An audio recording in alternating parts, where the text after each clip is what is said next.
नमस्कार दोस्तों। आज फिर एक मॉक टेस्ट की सीरीज लेकर के हम आपके सामने आए हैं और ये मॉक टेस्ट सीरीज है NISM 5A mutual fund distributor program के।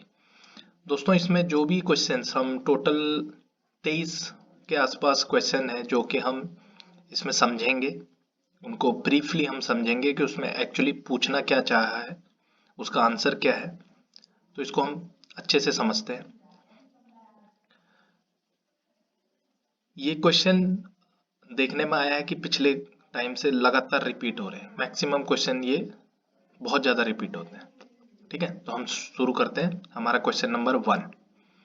देखो क्वेश्चन नंबर 1 में क्या पूछा है, द स्पॉन्सर। ठीक है, डैश। तो स्पॉन्सर मतलब इसमें से क्या उसका वर्क जॉब रोल है, ये हमको बताना है। तो सबसे पहला जो ऑप्शन ए हमको दिया हुआ है वो है guard the interest of unit holder. ठीक है, guard the interest of unit holders का मतलब हो गया जो यूनिट होल्डर्स है इसमें म्यूचुअल फंड में, उनके जो भी हित है, इंटरेस्ट है, ठीक है, उनको गार्ड सुरक्षा देने का काम करता है स्पॉन्सर। ठीक है, ऑप्शन 2 मतलब बी, इसमें पूछा है report to SEBI on the working of the fund. ये बोल रहा है कि स्पॉन्सर का काम है रिपोर्ट करना सेबी को कि वर्किंग फंड मतलब फंड कैसा वर्किंग कर रहा है। ठीक है, ऑप्शन सी में looks after day to day administration of the fund. ठीक है, ये कह रहा है कि स्पॉन्सर का काम है जो डे टू डे एडमिन के काम होते हैं उस पर्टिकुलर फंड के, उसको देखने का काम स्पॉन्सर करता है। और जो ऑप्शन डी है आखिरी ऑप्शन, उसमें कहा है contributes capital to the asset management company. AMC को कैपिटल मतलब पूंजी प्रोवाइड करता है स्पॉन्सर। कंट्रीब्यूट प्रोवाइड करना, कैपिटल मतलब पूंजी, एसेट मैनेजमेंट कंपनी AMC को। तो दोस्तों इन चार में से आपका जवाब कौन सा होगा?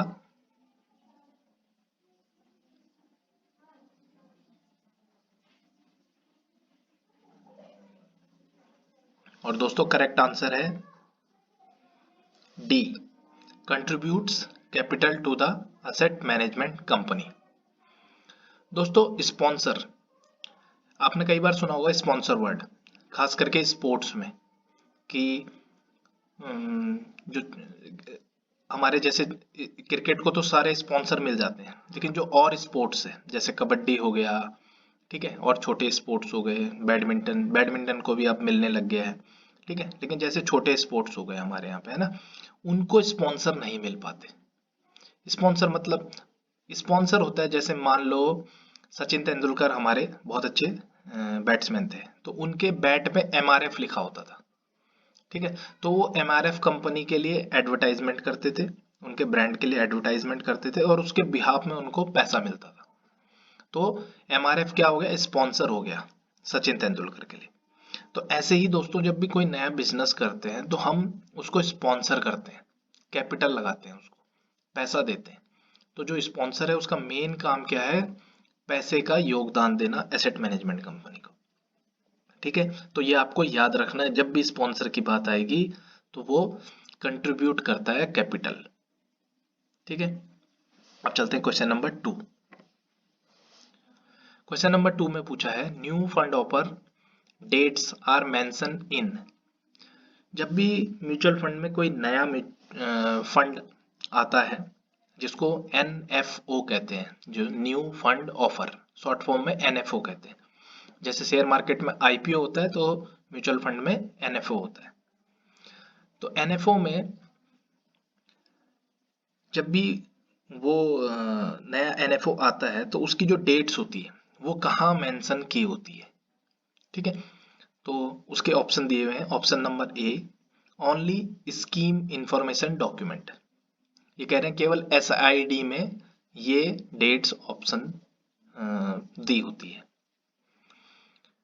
ऑप्शन बी में both SID and KIM SID का मतलब होता है स्कीम इंफॉर्मेशन डॉक्यूमेंट जो ऊपर वाला ऑप्शन है ए, ठीक है। और के आई एम जो डी वाला ऑप्शन है आखिरी वाला, ओनली की इंफॉर्मेशन मेमोरेंडम।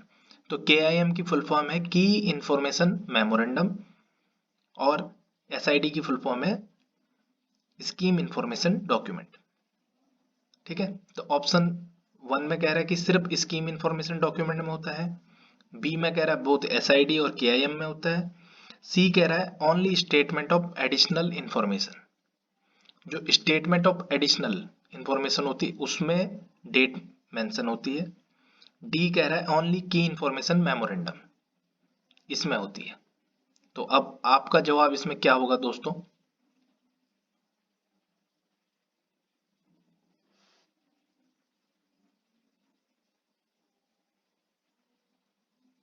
और क्वेश्चन 2 का सही आंसर है B, both S I D and K I M. देखो कोई भी नया एनएफओ आता है तो उसकी जो डेट्स होती है ना वो एस आई डी और के आई एम दोनों में मेंशन की होती है, मतलब स्कीम इंफॉर्मेशन डॉक्यूमेंट में भी और की इंफॉर्मेशन मेमोरेंडम में भी। तो इसका answer both S I D and K I M. अब हम चलते हैं क्वेश्चन नंबर 3।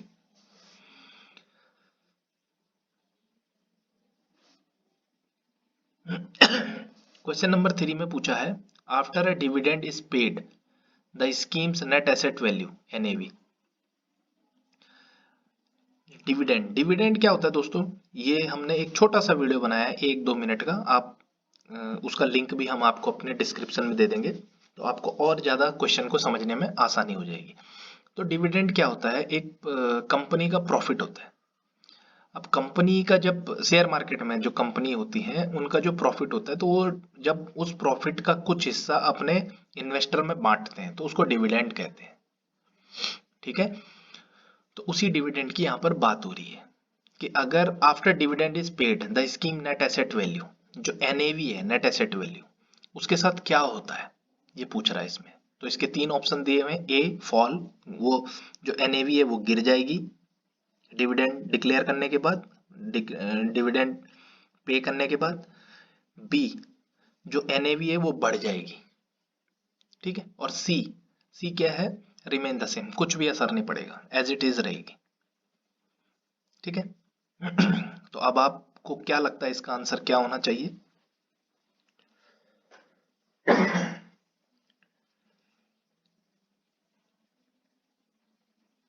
और इसका सही आंसर है दोस्तों ए, फॉल्स। देखो क्या होता है, डिविडेंड क्या हुआ, मैंने कुछ शेयर खरीदे हुए थे तो उसमें कंपनी ने डिविडेंड दे दिए, तो अब जो डिविडेंड का पैसा है उसी एनएवी में शामिल है, लेकिन उस प्रॉफिट को आपको अगर बांट दिया तो वो एनएवी में से क्या हो गया? माइनस हो गया। तो अगर एनएवी में से माइनस होगा तो एनएवी क्या होगी? गिरेगी, फॉल हो जाएगी, ठीक है। तो इसका आंसर फॉल्स होगा। अब हम चलते हैं क्वेश्चन नंबर 4। क्वेश्चन नंबर 4 हमसे पूछा है fund management cost are generally higher for. जो फंड मैनेजमेंट होता है, कई प्रकार के फंड होते हैं, ओपन एंड फंड होते हैं, क्लोज एंड फंड होते हैं, इक्विटी फंड होता है, ठीक है, हाइब्रिड फंड होते हैं। तो वैसे ही फंड मैनेजमेंट ये कह रहे हैं जो फंड मैनेजमेंट की जो कॉस्ट होती है, जो खर्चा होता है, वो जनरली मुख्यतः मतलब सबसे ज्यादा किन में होता है? इन 4 में से। तो सबसे पहले इक्विटी इंडेक्स है, इक्विटी का मतलब हो गया शेयर मार्केट में जो पैसा इन्वेस्ट करते हैं वो वाला फंड है ये। दूसरा एक्टिव इक्विटी है, दूसरा इक्विटी तो है लेकिन ये एक्टिव इक्विटी है, मतलब ये ऑल टाइम एक्टिव रहते हैं, ये खरीदते हैं बेचते हैं, ठीक है, नए नए जहां इनको अपॉर्चुनिटी लगते हैं तो ये पोर्टफोलियो को रीबैलेंस करते रहते हैं। तीसरा पैसिव इक्विटी, ये भी इक्विटी है लेकिन ये पैसिव है, मतलब ये पोर्टफोलियो के साथ बहुत ज्यादा छेड़छाड़ नहीं करते। और चौथा दोस्तों डी, जो है डेप्ट फंड। डेप्ट मतलब जो फिक्स मेच्योरिटी वाले फंड होते हैं, जैसे आपकी आरडी, एफडी है ना, ट्रेजरी बिल्स हो गए, बॉन्ड्स हो गए, ये सब चीजें। तो इसमें से आपका हिसाब से आपके अनुसार क्या आंसर होना चाहिए?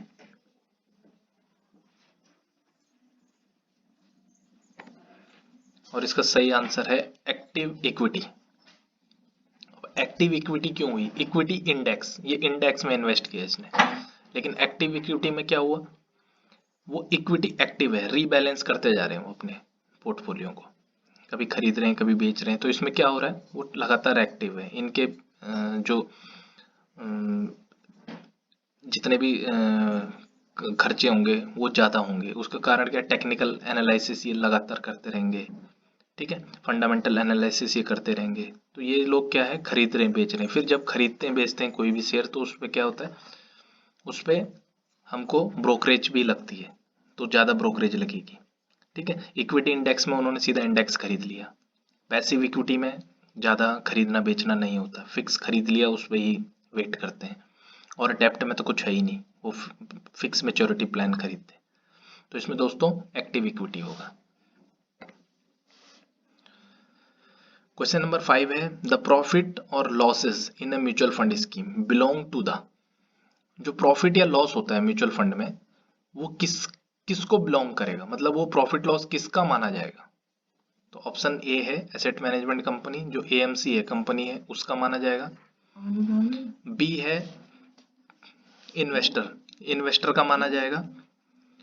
सी है ट्रस्टी का माना जाएगा। और डी है फंड मैनेजर, जो उस फंड को मैनेज कर रहा है, जो फंड मैनेजर है, उसका लॉस प्रॉफिट माना जाएगा।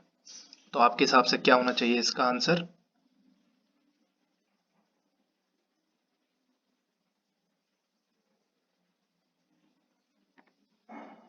और दोस्तों इसका सही आंसर है इन्वेस्टर्स।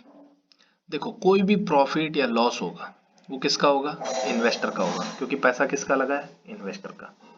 एसेट मैनेजमेंट कंपनी का लॉस नहीं होगा, ठीक है, वो तो काम कर रही है, और ये नॉन प्रॉफिट ऑर्गेनाइजेशन है, एनजीओ में रजिस्टर्ड है, ठीक है।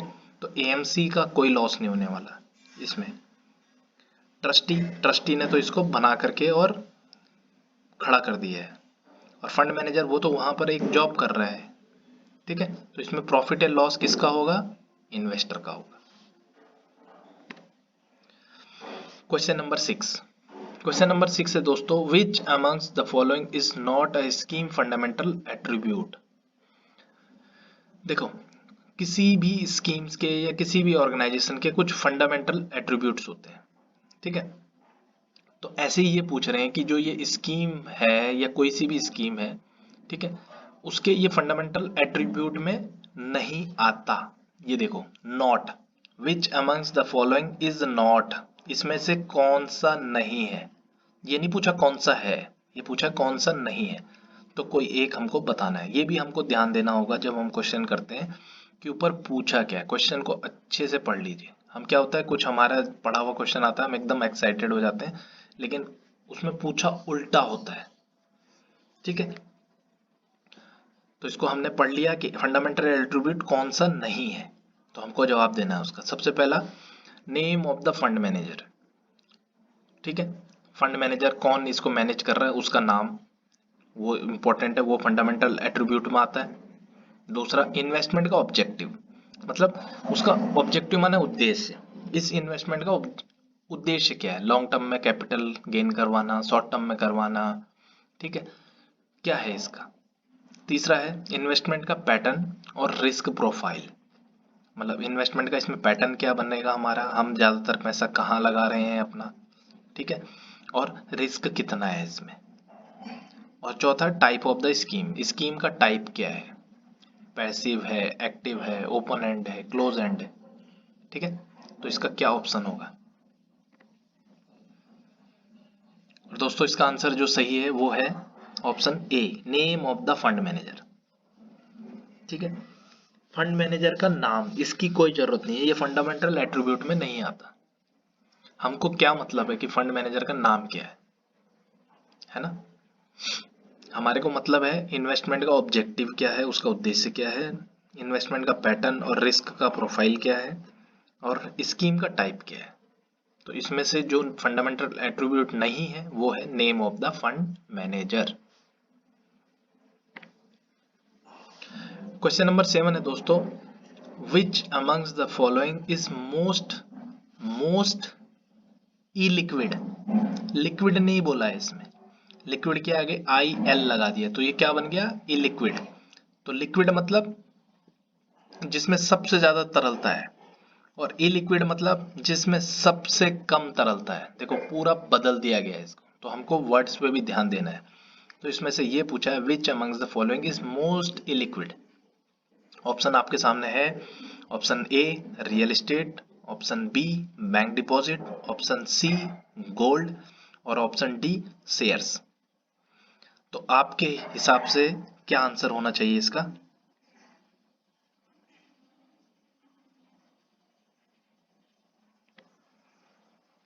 और जो इसका सही आंसर है वो है रियल एस्टेट। रियल एस्टेट मतलब जमीन, जमीन से जुड़ा हुआ। मतलब जमीन में या तो आपकी खेती की जमीन है, कॉमर्शियल जमीन है, और आपका फ्लैट है, आपकी शॉप है, या आपका कोई बिल्डिंग है उसमें। तो ये सब क्या है, रियल एस्टेट, फिजिकल एसेट है। ठीक है, तो रियल एस्टेट क्या हुआ इसमें से, सबसे ज्यादा मोस्ट इलिक्विड है। ठीक है, लिक्विड क्या होता है, लिक्विडिटी क्या होती है, इसके ऊपर भी हमने एक छोटा सा वीडियो बनाया हुआ है, प्लीज उसको पक्का देख लेना। तो आपको ये बहुत इंपॉर्टेंट है, लिक्विडिटी इलिक्विड, उसको पक्का एक बार देख लेना तो आपको माइंड में पूरी पिक्चर क्लियर हो जाएगी। दोस्तों क्वेश्चन नंबर 8 की तरफ हम आ चुके हैं, और क्वेश्चन नंबर 8 है determining the ability of an investor to bear losses from his investment is done through. Determining मतलब होता है दृढ़ निश्चय करना, है ना, निश्चय करना एबिलिटी, काबिलियत को इन्वेस्टर की, कि वो कितना लॉस सहन कर सकता है। तो वो कितना लॉस सहन कर सकता है, इस चीज को हम पता लगाने के लिए, ठीक है, कुछ यूज करते हैं। ठीक है, तो वो किसके थ्रू हम पता लगाते हैं, वो इसमें पूछा गया है कि determining the ability of investor to bear losses from his investment is done through, कहाँ से कैसे पता लगाते हैं। सबसे पहला है पोर्टफोलियो को रीबैलेंसिंग करके। क्वेश्चन ऑप्शन बी है गोल सेटिंग करके, उसकी गोल क्या है उसका सेटिंग करके। सी है एसेट को एलोकेशन करके, और डी है रिस्क प्रोफाइलिंग करके। तो आपके हिसाब से इसका क्या आंसर होना चाहिए? और दोस्तों इसका आंसर है रिस्क प्रोफाइलिंग। देखो हम ऊपर क्या पूछा, बियर लॉस, ठीक है, तो लॉस क्या है या प्रॉफिट क्या है, लॉस प्रॉफिट हमको क्या होता है, रिस्क होता है। तो हमको अगर वो कितना लॉस सहन कर सकता है, तो वो कैसे पता चलेगा, उसकी रिस्क देख करके, है ना। जैसे हम कहते हैं कि भाई तू कितना लॉस ले सकता है इसमें, हाँ, तो मैं इतना लॉस ले सकता हूँ।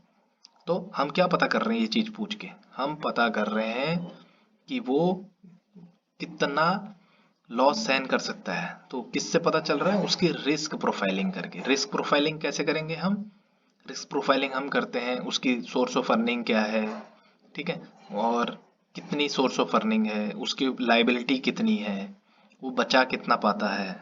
ठीक है, इन सब चीजों से हमको उसका रिस्क प्रोफाइलिंग पता लगती है। अब क्वेश्चन नंबर 9 की तरफ चलते हैं दोस्तों। क्वेश्चन नंबर 9 बहुत ही इजी लेकिन थोड़ा सा कॉम्प्लिकेटेड बना दिया गया इस क्वेश्चन को, और मेरे हिसाब से ये क्वेश्चन गलत करना एक प्रकार का मतलब क्राइम होगा। ठीक है, तो इसको बिल्कुल भी कोई गलत नहीं करेगा। सबसे पहले dash certification examination is mandated by SEBI for becoming a mutual fund distributor in the Indian security market. जो इंडियन सिक्योरिटी मार्केट है उसमें अगर हम म्यूचुअल फंड के डिस्ट्रीब्यूटर बनना चाह रहे हो, तो एक सर्टिफिकेशन एग्जामिनेशन जो कि सेबी के द्वारा है, ठीक है, मैंडेटेड बाय सेबी, सेबी ने मैंडेटेड किया है उसको, ठीक है, वो कौन सा सर्टिफिकेट है। ठीक है, क्वेश्चन समझ आ गया। सर्टिफिकेशन एग्जामिनेशन है मैंडेटेड बाय मतलब जबरदस्ती जरूरी किया गया है सेबी द्वारा, becoming a mutual fund distributor अगर आप म्यूचुअल फंड का डिस्ट्रीब्यूटर बनना चाह रहे हो तो, in the Indian security market. तो ऑप्शन ए है SEBI series 5A mutual fund distributors, option B है AMFI AMFI series 5A mutual fund distributor, और ऑप्शन सी है NISM series 5A mutual fund distributor. तो आपके हिसाब से इसमें क्या करेक्ट आंसर होना चाहिए?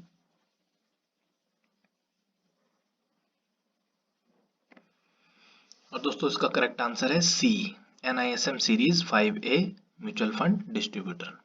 अब देखो ऊपर सेबी का नाम आ रहा है, तो आप कंफ्यूज मत हो जाना कि इसमें सेबी सीरीज 5A लगा दिया। ठीक है, सेबी एक गवर्निंग बॉडी है, ठीक है, और सेबी सारा मॉनिटरिंग करती है शेयर मार्केट और म्यूचुअल फंड को। और मॉनिटरिंग करने के साथ साथ अगर आप उसको अच्छे से रन करना चाहिए तो उसके लिए आपके पास एक एजुकेटेड वर्कफोर्स चाहिए, तभी वो सही से काम कर पाएगी। तो एजुकेटेड वर्कफोर्स तैयार करने के लिए सेबी ने एक एजुकेशनल इंस्टीट्यूट को तैयार किया जिसका नाम है NISM सीरीज 5A। ठीक है, तो जिसका नाम है NISM, national institute security market. और NISM में जैसा ये प्रोग्राम है ऐसे ही और भी कोर्सेज चलते हैं।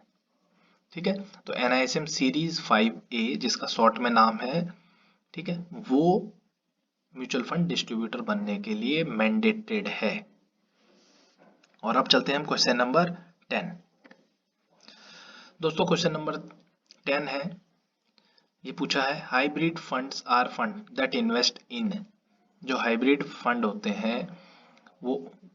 हैं वो कहाँ इन्वेस्ट करते हैं, जो भी उनके पास पैसा आता है उसको कहाँ लगाते हैं।